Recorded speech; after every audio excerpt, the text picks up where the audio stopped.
country, in 15 or 20 years' time, the black man will have the whip hand over the white man. Well, I can already hear the chorus of execration. How dare I say such a horrible thing? How dare I? Line was, minimise the immigration, then there'll be so few, everyone can be relaxed, and then we can not have discrimination. But politicians seem to live in a different world. A world where promises are dropped just as casually as they're made. A world where the figures are fiddled. A world where there are no penalties for failure. How dare I stir up trouble and inflame feelings by repeating such a conversation? My answer is that I do not have the right not to do so. People have not got confidence that the government have got a grip on the situation as far as fresh immigrants are concerned. I'm not going to promise you a fantasy land, but I do want to take you to a foreign land. To manage and control immigration, we've introduced what's called the Australian-style point system, and that means you can't come into the country unless you've got a skill to offer. I think we should be in favour of greater integration. You know, all of us sharing these islands. Those whom the gods wish to destroy, they first make mad. We must be mad. Literally mad as a nation. If we were to have an open door to them at the end of the day, then it would mean such an influx that our social services, our housing, our whole environment in some of our big towns and cities would be congested and overloaded. We must be mad. Literally mad as a nation to be permitting the annual inflow of some 50,000 dependents who are for the most part the material of the future growth of the immigrant descended population. People are really rather afraid that this country might be rather swamped by people with a different culture.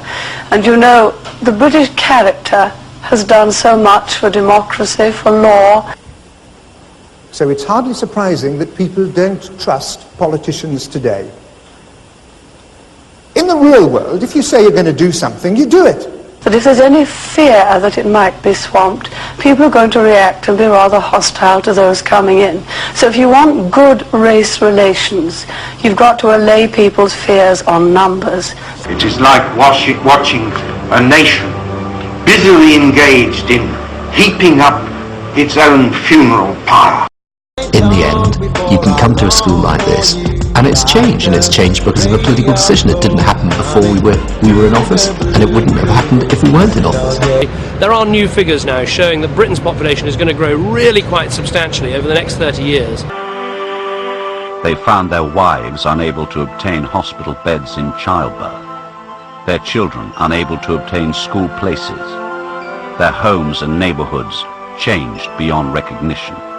They began to hear, as time went by, more and more voices which told them that they were now the unwanted. I think looking back it was healthy, because there was enough ballast in the Tory party that was not going to be so vilely, crudely racist, that it was better to destroy the National Front. The challenge is demographic change, and it's time we had a grown-up conversation about it. You need to have a cap on people coming from outside the European Union for economic reasons. That would help to bring it down. High levels of economic migration will always be necessary to deal with Britain's skills shortages. It almost passes belief that at this moment 20 to 30 additional immigrant children are arriving from overseas in Wolverhampton alone every week. And that means 15 or 20 additional families a decade or so hence. Rubbish.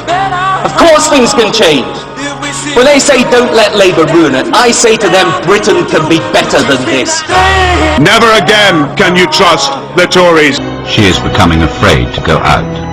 Windows are broken. She finds excreta pushed through her letterbox.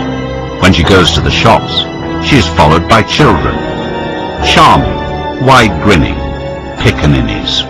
As new European countries, when they join the EU, we say there should be transitional controls. It's been one of the most significant migrations in Britain's recent history. In only the last 6 years, our population has been boosted by 1 million Eastern Europeans.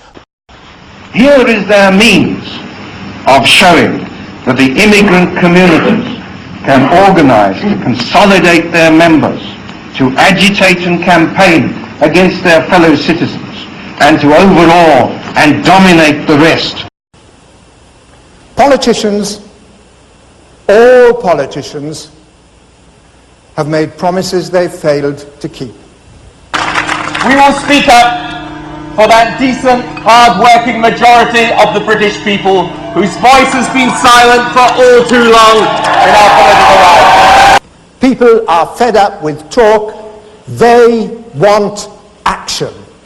The discrimination and the deprivation, the sense of alarm and of resentment lie not with the immigrant population, but with those among whom they have come and are still coming. In these circumstances, nothing will suffice but that the total inflow for settlement should be reduced at once to negligible proportions, and that the necessary legislative and administrative measures should be taken without delay. As I look ahead, I am filled with foreboding. Like the Roman, I seem to see the river Tiber foaming with much blood. But I ask this question. If a member of Parliament, in his own constituency, in the place where he lives, sees certain to him real, growing and threatening dangers which are brought to his attention by his constituents of every race and class, is he to be silent? We're known for our core position, which is opposition to immigration. Whether it's Islamic immigration, coloured of any sort, whether it's the Poles who flooded this country in the last 4 years and put hundreds of thousands of people either out of work or on low wages. We don't care where they're coming from, this country is full and it's time to shut the door.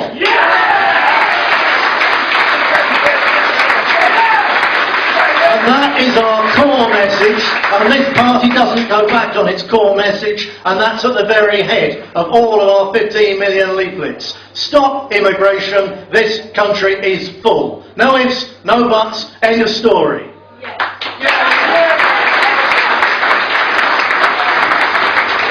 But of course, although people are desperately worried about immigration, and you can understand why, most people are worried about the economy. And we're going to have that in there as well. And the core of the scandal is that the banks have destroyed, wrecked our economy, finished off what Thatcher and Blair and Brown started in deindustrialising, deliberately deindustrialising Britain, and now the banks have wrecked it, so that while the government and the opposition, they say we've got to cut the NHS, we've got to cut spending on housing, we've got to cut pensions, we've got to cut defence, we've got to cut all the things that really matter, we've got to slash the essential services because we haven't got the money, and yet they could find the money, our money, to bail out the banks, to sort out their own corruption and their own greed and stupidity to the tune of 820 billion, not million, 820 billion pounds. And we're going to stand on that. No cuts for ordinary people, cuts for the bankers and their friends.